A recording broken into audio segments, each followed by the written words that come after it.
Bom dia a todos.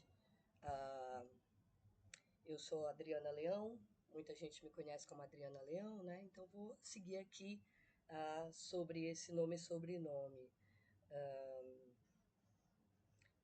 Esse é o primeiro capítulo, né, da minha dissertação de mestrado, que depois de algum tempo, quem me conhece um pouco soube que eu saí ali de um tratamento de CA, já estava fazendo a pesquisa, passei pelo treinamento, tratamento e voltei agora, né, o professor Ricardo muito presente nesse retorno, desde já eu agradeço, o professor Dr. Ricardo Pinto, que é o meu orientador, né, do mestrado hoje em dia.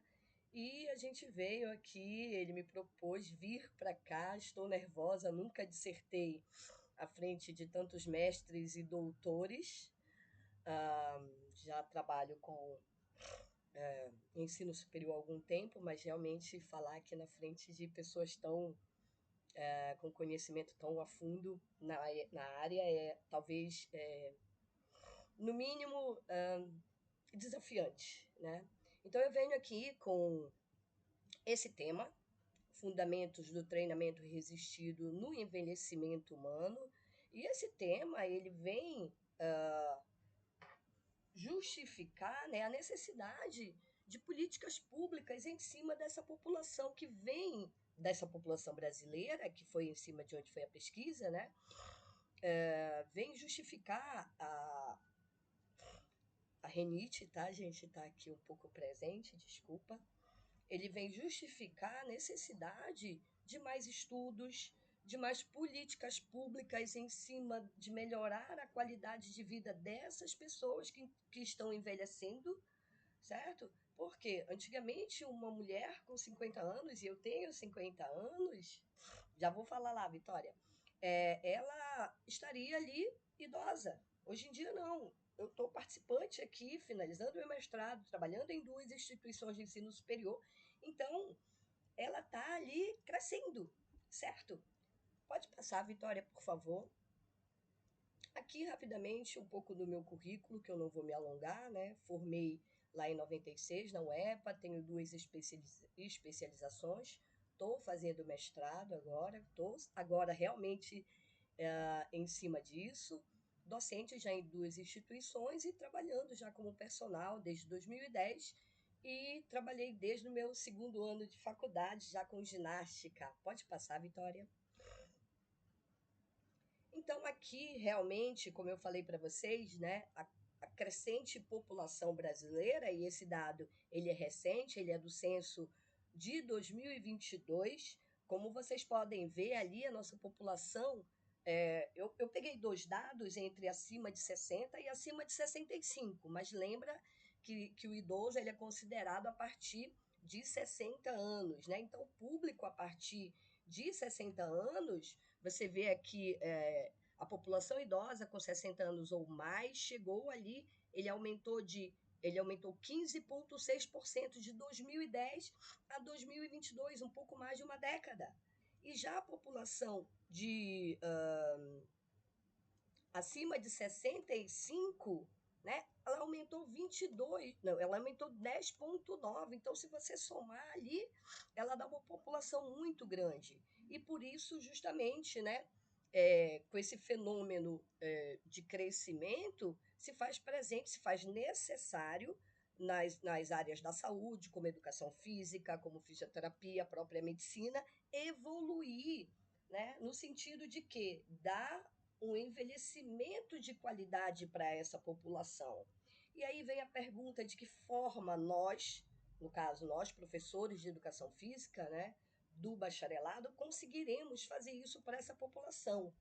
Próximo slide, Vitória.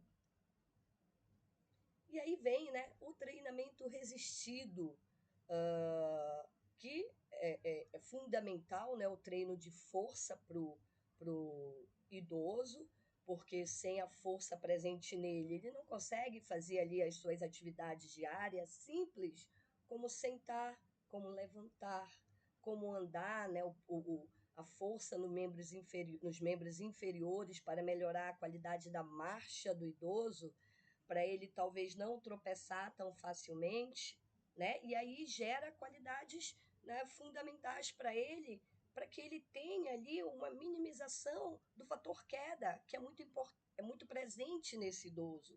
Então eu tenho aqui, né, o TR é fundamental para a saúde na terceira idade, ele ajuda a manter a força muscular, a densidade óssea, a funcionalidade e promove também o bem-estar emocional e qualidade de vida. Emocional porque ele vai estar ali mais solto, ele vai ter ali uma maior autonomia, né, de fazer as coisas, de abrir uma gaveta, de pegar algo que está em cima da geladeira, de caminhar dentro da própria casa sem tropeçar, né, tendo a força ali em membros inferiores para fazer essa marcha, não arrastando o pé, e sim fazendo a marcha natural.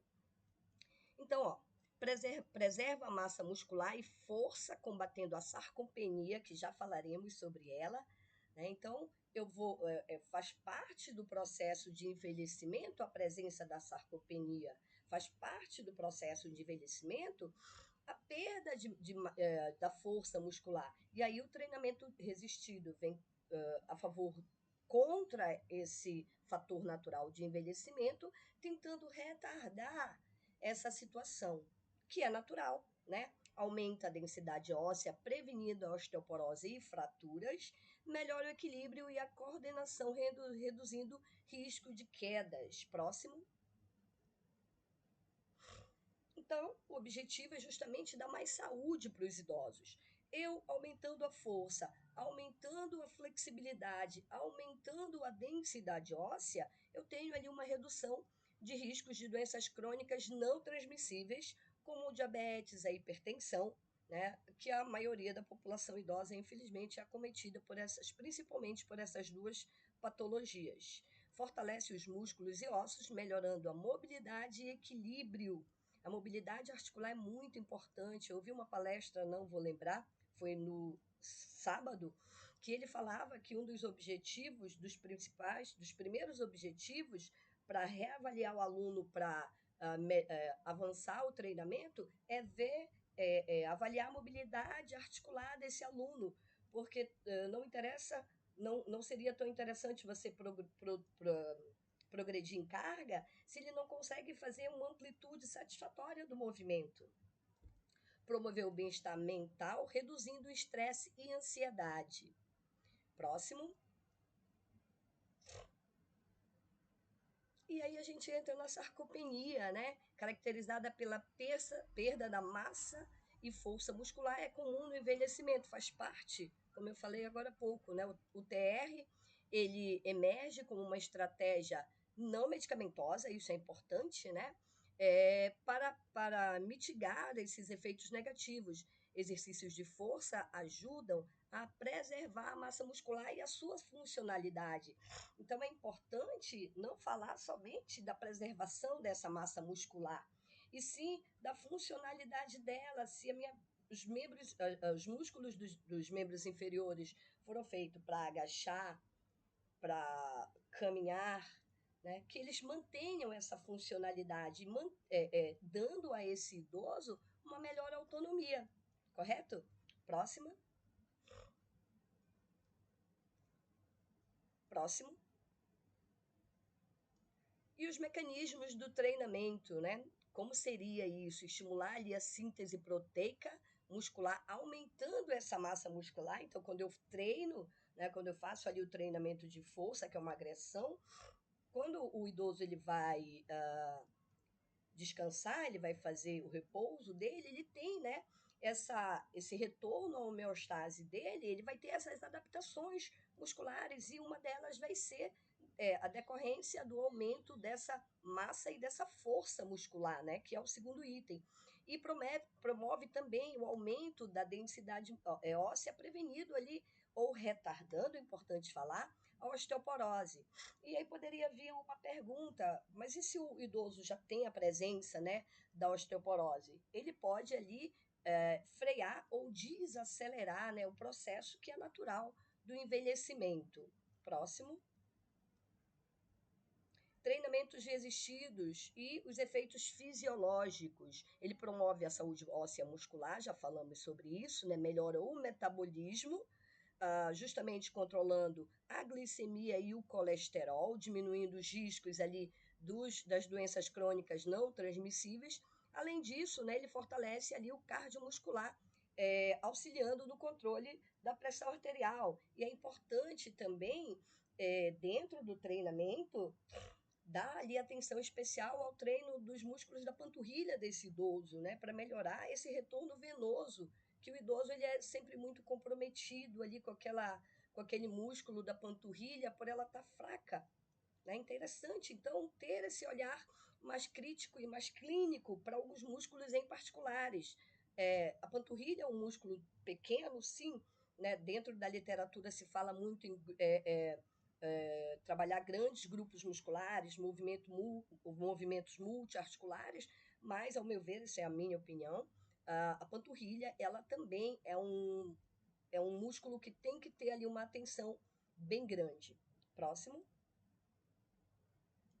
Força, né? Força e ossos fortes, tanto a força muscular e a densidade, né? O treino resistido aumenta a força e a densidade óssea, é essencial para prevenir quedas e fraturas em idosos, isso é importante, né? A gente vê a grande incidência de quedas em idosos, fraturas e hospitalização. E, infelizmente, em decorrência de uma hospitalização para fazer essa cirurgia, né, a gente pode ter ali uma infecção, porque a saúde do idoso ela é mais, mais melindrosa, digamos assim, ela é mais sensível. Né? Então, eu prevenindo queda e, consequentemente, fratura, eu não tenho ali aquela ida do idoso ao hospital.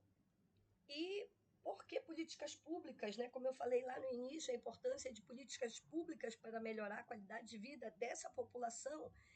Eu trabalhando, fazendo treino de força e diminuindo essas questões de queda e, consequentemente, fraturas, eu tenho menos idosos no posto de saúde, né?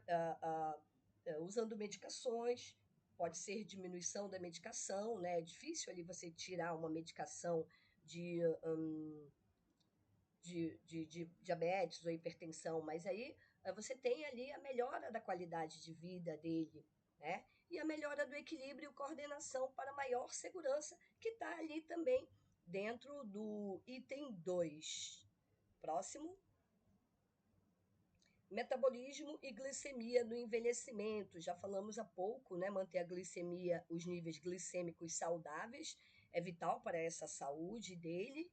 Né? O treinamento resistido melhora a sensibilidade da insulina, combatendo a resistência. Justamente a função da insulina é baixar a glicemia, né, no sangue. Então, quando eu tenho ali a melhora dessa sensibilidade da insulina, eu consigo, consequentemente, né, como resposta do treino resistido, melhorar essa glicemia desse idoso.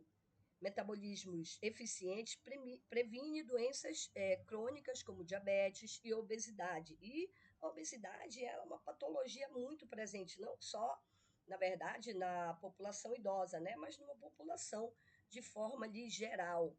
Até pela evolução, né, industrial, hoje em dia você tem ali carro,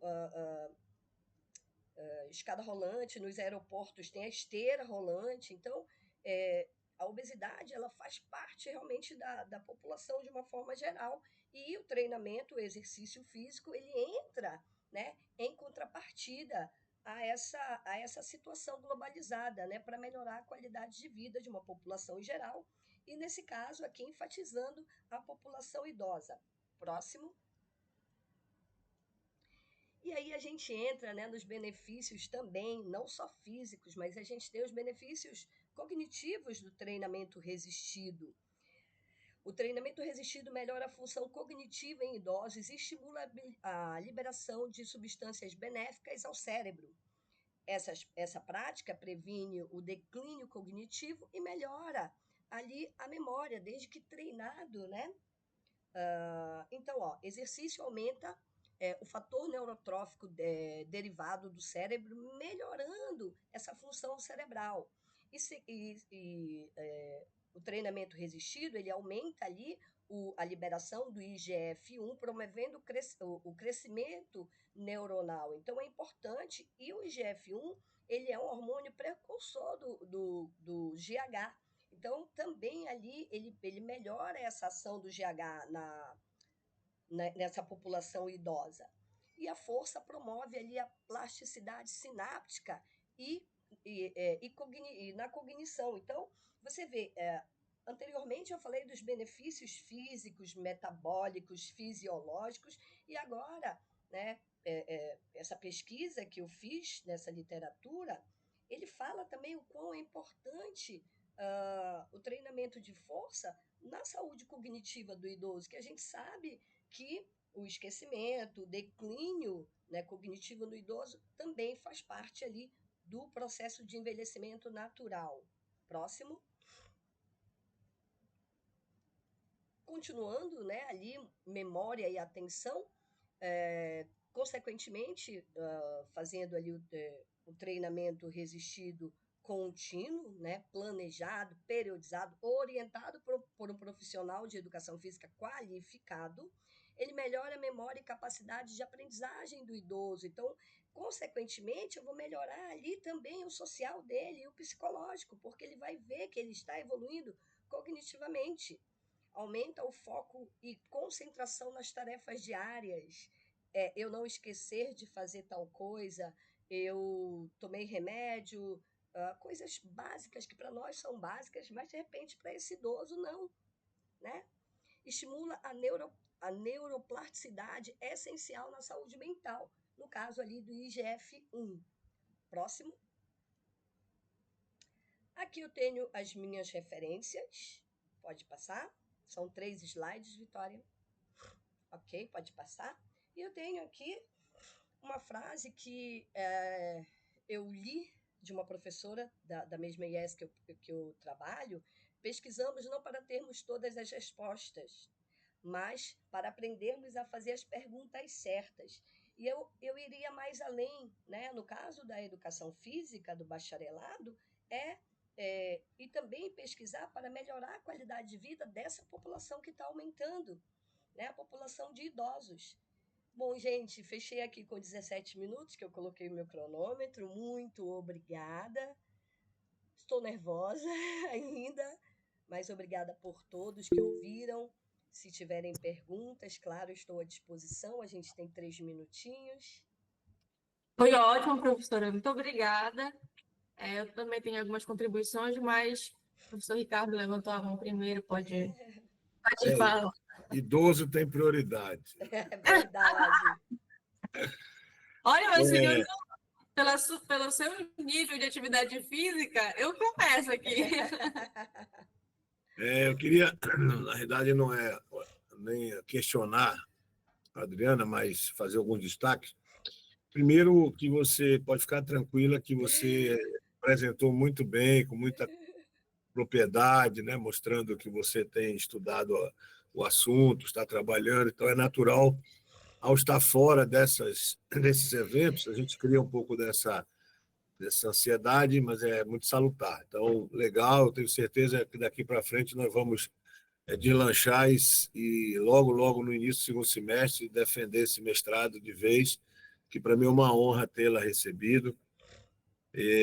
Não podemos esquecer que o nosso colega, que já foi para outro patamar, né, o professor Dr. Everton, foi também um grande colaborador. Com certeza. Então, fico muito feliz em poder dar continuidade a isso e que você seja bastante feliz. Segundo é que você é um exemplo de superação, né? Você passou por uns momentos bem difíceis, até optando em algum momento a não fazer mais nada, e aí você voltou e hoje está aí, né? Que legal. Conte com a gente, com a nossa equipe, que você vai ver que vai dar tudo certo aí para o segundo semestre, né? E eu queria saber, na sua percepção, experiência nas instituições que você atua, se eu estiver errado, me corrija, você trabalha só com bacharelado? Bacharelado e licenciatura. Bacharelado e licenciatura, né? E como é que está essa busca, né, dos seus alunos, especialmente de bacharelado, por esse nicho, né? Nicho de idosos e atividades de treinamento resistido. Como é que está isso? Até porque você está estudando bastante isso. Bom, eu sempre friso aos meus alunos do bacharelado, né, para que eles foquem numa população que necessita mais da atenção e não na população teoricamente normal que está ali na academia. E eu cito o exemplo lá dos idosos, como eu cito também das crianças ali com TEA, TDAH, né? Mas como a gente está falando ali de idosos, eu falo para eles, né? Essa população está crescendo, é um nicho de mercado, e eu meio que indico, né? Para que eles pesquisem, né? Falei para eles sobre essa apresentação, falei que a minha tese de mestrado é em cima disso, dessa população crescente, e eu tenho tido esse feedback. Ali eu dou aula para o 7º semestre em uma delas, e eu tenho tido esse feedback de pessoas que estão já trabalhando em academias aqui, especializadas com esse público, né? E principalmente os alunos que já estão trabalhando, não estagiando, principalmente os alunos que estagiam no turno da manhã, né, que é de manhã cedo, ali a grande maioria da população idosa. E eu tenho tido esse retorno bastante interessante, pedindo ali artigos para ler, né, para melhorar o grau de conhecimento. Então, está saindo aí, professor, pelo menos ali, na minha concepção, alguns alunos meus que vão ser ali importantíssimo para essa continuidade desse e essa nova geração, né? Para trabalhar ali com essa população. Então, é um tema interessante e eu estou tendo uma resposta muito positiva, né? De uma sala ali a nível de uns 25 a 30%, tá? Legal. Antes, mais uma só, Vitória, rapidinho. Aqui é um espaço também para cada um poder divulgar o seu trabalho, né? Então, você fica à vontade, eu vou fazer uma pergunta que vai de ao encontro disso. Você trabalha na Unip, correto? Sim. Na Unip, né? Então, eu já fui procurado e eu precisava também dar algumas respostas para alguns colegas, professores que estão terminando a licenciatura e querem fazer o bacharelado. Na Unip, com a atual legislação e tudo, ainda está tendo educação física semipresencial? Quais são as opções que a pessoa tem se fosse lá estudar com você, por exemplo, né? Ok, a Unip, ela é semipresencial, né? A gente tem aula de segunda a sexta, mas tem também disciplinas online, tá? Então, quem já fez o bacharelado, hoje em dia não tem mais a agregação, como quem tinha feito a licenciatura, que era a maioria, né, que queria fazer a agregação do bacharelado, que era só 2 semestres. Hoje em dia é uma segunda graduação, mas você consegue acreditar ali praticamente 2 anos, e 4 semestres, e você vai fazer mais 4 semestres. E eu Pois também. no semipresencial, no Ah, semipresencial, é isso? isso, no Aí semipresencial. mas ele tem que ir todo dia, como Pois é? é, na Unip sim, mas eu Tá, trabalho na Uniaselv também, né, que é tá. só online, a educação física é online, mas faz o mesmo protocolo, né? É uma segunda graduação e as aulas são uma vez por semana, só online, mas tem as práticas que são guiadas, né? O Tá. aluno vai para a prática. Então, talvez com esse cenário de já estar trabalhando, seria mais interessante a online, Entendi, ok? entendi. Tá certo. Muito obrigado. Nada. Obrigada, professor. Professora, só uma contribuição, na verdade. Que bom que não é pergunta. Não, em relação primeiro, como vocês comentaram, né, que é um nicho de mercado muito interessante, porque até brinco, né, já vi outros professores brincarem com isso também, que pagar um profissional de educação física para o nicho de idoso é como comprar botijão de gás. Você tem que pagar, você tem que comprar, não tem como correr, né? Eu Tem falo que é uma que... bomba relógio, às vezes, ter um aluno idoso. Porque é algo assim que quanto mais, né, a pessoa vai envelhecendo, mais vê a necessidade, né? Sim, Porque vê a necessidade no agora. Quando a gente está ainda novo, não vê tanta necessidade, né? Acha que não é tão importante assim. Então, é um nicho muito interessante em relação a isso. E é muito boca a boca, né? Porque um vai passando para o outro, né? Quem geralmente é o responsável que vai atrás, o profissional e tudo mais. uhum. Em relação à apresentação, a senhora falou sobre a questão a cognição, né? E eu sempre coloco a dona Carmita como exemplo, porque para mim é impressionante. Agora eu tenho outra aluna de 91 anos também, Nossa. mas a mãe do professor Ricardo, ela tem 91, e ela tem um nível assim de cognitivo muito bom, muito avançado assim para a idade dela, né? E a gente já tem estudos que já falam sobre isso, a questão de novos neurônios que se formam a partir do exercício físico, e antes não via isso na literatura, né? É verdade. Na formação de novos neurônios após a fase de maturação da criança e tudo mais. Então, já vem. E em relação à panturrilha que você mencionou, né, muita gente subestima a panturrilha, mas ela é um indicador de mortalidade, né? Uma panturrilha menor que 31 centímetros, a pessoa já tem um risco maior de mortalidade. Assim como também já tem um nível de desnutrição a partir da circunferência da panturrilha. Enfim, então, também um tipo de treinamento que eu costumo colocar com os idosos. Então, assim, eu achei incrível a sua apresentação, né? Conseguiu englobar todos os aspectos fisiológicos, né? Físicos. Então, essa é a minha contribuição. Se a senhora quiser falar alguma coisa em cima disso, o professor Heller também está com a mão levantada. Não, vamos escutar o Éder. O Heller. Bom dia, querida Adriana. Bom dia, É um Éder. prazer revê-la aqui com toda essa alegria, essa energia, né? Depois de superar o que superou. E você tem demonstrado ser uma grande guerreira, né? Uma lutadora, uma grande mulher. Parabéns aí pela escolha do tema, né? Que é um tema que está bem atual, como você apresentou os números, né? Em 2032, a população brasileira vai chegar, segundo as previsões, 50% da população já vai estar com 60 anos de idade. 50% da população significa 110 milhões de pessoas. Então, vai ter academia que nem bar, né? As academias vão ocupar os espaços dos bares nas esquinas, né? E isso já está acontecendo. As grandes academias, Selfit, da Vida, Bluefit, todas essas academias, né,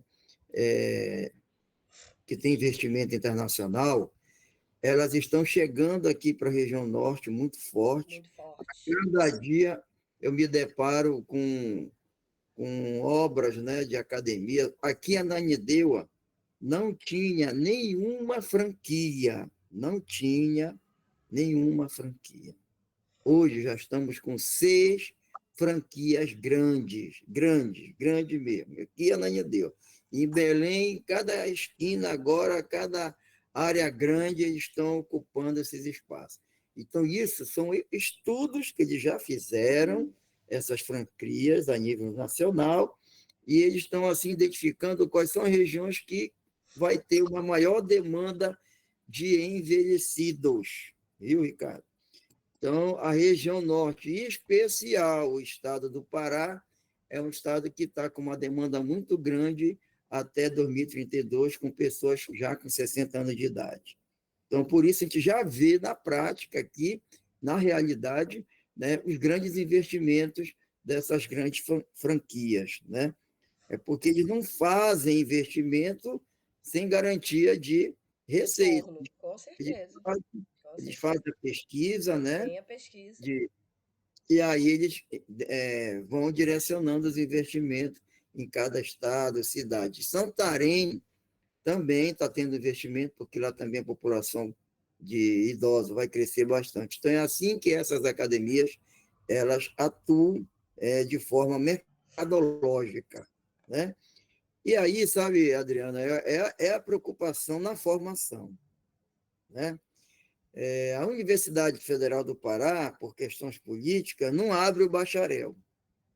Aí continua na formação do licenciado e que cada ano a procura de interessados para a formação da licenciatura cai.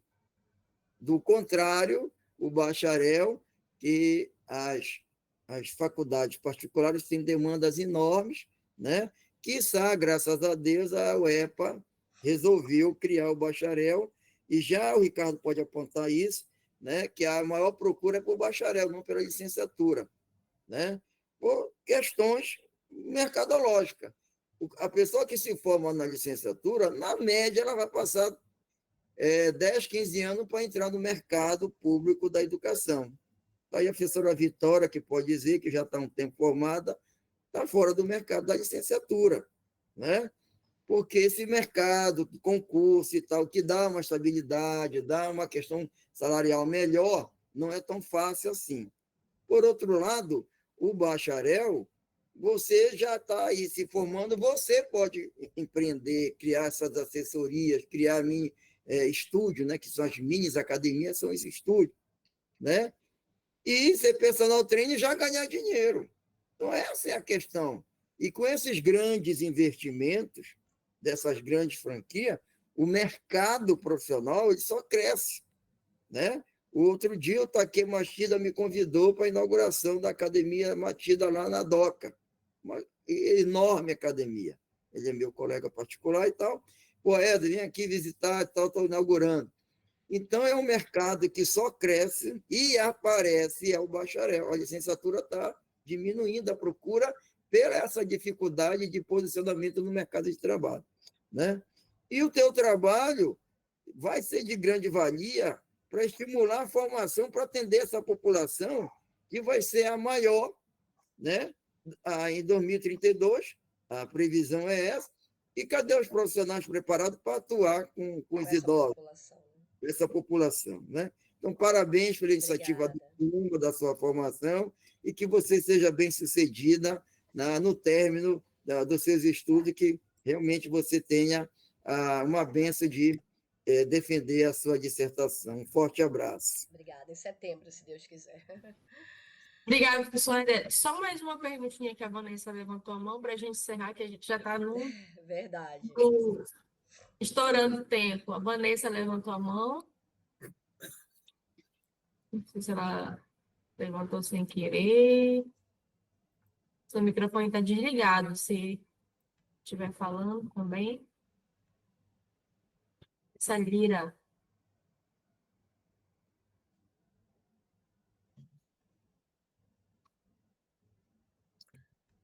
Uma pergunta? Não sei. Então... A Vanessa, gente, a Vanessa Lira, é interessante falar, ela é a coordenadora EAD da Uniaselv, né? Passei esse comunicado e ela disse que viria ver a apresentação. Então, é bem interessante, né, tê-la aqui dentro do dia a dia dela. Eu acho que ela nem deve estar mais tão online ali, tá? Seu microfone que está desligado, Vanessa, só o microfone. Apertar no microfone que ativa e você consegue falar. Está bloqueado. O professor Biratã comentou aqui no chat. Inclusive, tem cidades no interior de Minas e São Paulo que não têm licenciados para ministrar aulas nas escolas municipais. Enquanto a professora Vanessa, seja bem-vinda e convide mais alunos a assistirem aí, o conhecimento é gratuito. Agora sim. Pode tentar colocar a pergunta aqui no chat acho também. que ela conseguiu. A gente lê. Oi, Ela só entrou. bom dia, agora deu. Desculpem, tá? Maravilha. Que prazer ouvir vocês, que prazer estar aqui com vocês. Graças a Deus a gente tem a tecnologia, né? E quando ela é usada para o bem, para o crescimento, a gente tem essa proximidade, né? Mesmo estando tão distantes. Eu falo aqui de Santa Catarina, né, na cidade de Indaial, que é onde é a sede da Uniaselv, né, que a prof. Adriana havia comentado. Estamos aqui com 9 graus, frio, professores. Um frio imenso. Mas... Aqui está 30 graus, Vanessa. Oh, meu Deus, prof, olha só. Profs, eu estou passando aqui, eu fiz questão de vir aqui, né, assistir, aplaudir a minha prof querida, prof. Adriana, que é uma parte muito importante do nosso corpo docente, né, e dizer assim que ela é um presente para o nosso grupo. Ela traz aqui uma realidade do norte, né, do país, e isso para mim é muito importante, ter um grupo de professores que representem cada uma das regiões, pelo menos, né? Porque a gente tem alunos do Brasil inteiro e essa identificação com o mercado de trabalho, com às vezes até com o sotaque do outro, né, faz a gente se transformar em pessoas iguais, né, que estão aí na luta por viver bem, não só sobreviver da sua profissão, viver bem dignamente, né, profs? E a Prof. Adriana é um presente para nós. Prof, por favor, nos avise da sua dissertação, da sua defesa. Eu quero que o corpo docente todo esteja presente, te aplaudindo, né? Exatamente isso. A tua vitória é a nossa vitória também. Eu acho que isso é a gente fazer a ciência avançar, mas também o ser humano avançar, né? Acreditando aí que tudo é possível quando a gente estuda, se propõe fazer um trabalho sério. Que lindo o teu trabalho, prof. Que importante. E, por favor, assim, ó, traga como exemplos nas suas aulas, né? Aqui a gente tem aulas, encontros todas as semanas com os alunos. Nada mais rico do que trazer a realidade da profissão, né? O trabalho com o idoso, todas as demandas, as características de um perfil profissional para trabalhar com essa população. Enfim, eu acho que a prática é a luz da nossa teoria. Vamos dizer ao contrário, né? Que quando a gente diz que a teoria ilumina a prática, eu acho que hoje um profissional que consegue, como a professora Adriana, se destacar no mercado de trabalho, vencer nos desafios da vida e da profissão, enriquece demais as aulas, quando a gente traz exemplos reais, né? Daquilo que a gente vive lá na ponta. E preparar essa galera aí, né, prof? Que esse pessoal que a vida real ali fora é um grande desafio, né, professores? É um grande desafio trabalhar. E considerar também, prof. Adri, o envelhecimento um processo, né? A gente não dorme com 59 anos e acorda com 60 e fica velho, né? Nós vamos ficando velhos todos os dias.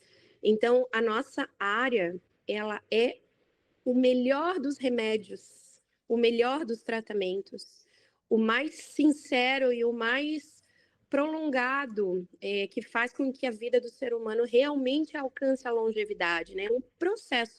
Eu tenho uma filha de 9 anos, prof, e eu vejo que todos os dias a gente está envelhecendo.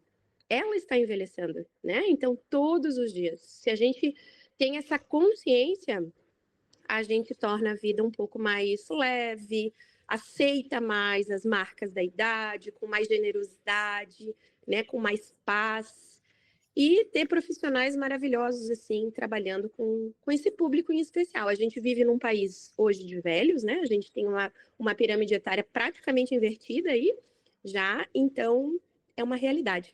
Prof. Adri, muito obrigada por fazer parte do nosso corpo docente, tá? Eu que agradeço, professora. Coordenadora, só um instantinho, eu queria me dirigir à Vanessa. Professora Vanessa, obrigado pela sua participação aqui com a gente. Imagina. Talvez esteja um pouco em cima, mas convido, pode passar esse link para seus alunos aí, quantos quiserem, 50 ou 100, para assistirem a partir de hoje à tarde. Só precisam se inscrever. Tá? Certo. É gratuito ao conhecimento, né? A gente só tem uma política interna, caso a pessoa queira o certificado, é que tem uma taxa, mas fora disso ele pode participar. Nós teremos muitas palestras e comunicações orais a partir de hoje à tarde, muito interessante. Teremos amanhã 4 podcasts gravados ao vivo, Meu também Deus, muito prof. interessante. Então, por favor, passe também, Vitória, o site para inscrição, né, onde estão as inscrições e tem a programação para a senhora ver. Tá E certo, já faço aqui o desafio para nós fazermos uma parceria para o evento de setembro, onde vocês poderão apresentar vários trabalhos dos seus alunos daí. Nossa, já está aceito, prof. Tá Que bom. honra. Muito obrigado. Obrigada, prof. Fiquem com Deus, tá? Tá certo. Adriana, passe para o link daqui e o link do evento, que lá tem alunos fazendo inscrição, inclusive seus alunos também, Adriana. Obrigado, professora Vitória. Volto para a senhora. Obrigada pelas contribuições, professora Vanessa. Professora Adriana, muito obrigada. Sua apresentação foi excelente. Pode falar. Vitória, lembrei de uma coisinha rápida, que o Éder falou sobre o número de alunos, né? E eu realmente, de forma atrasada, mas tinha solicitado lá no curso, na UEPA,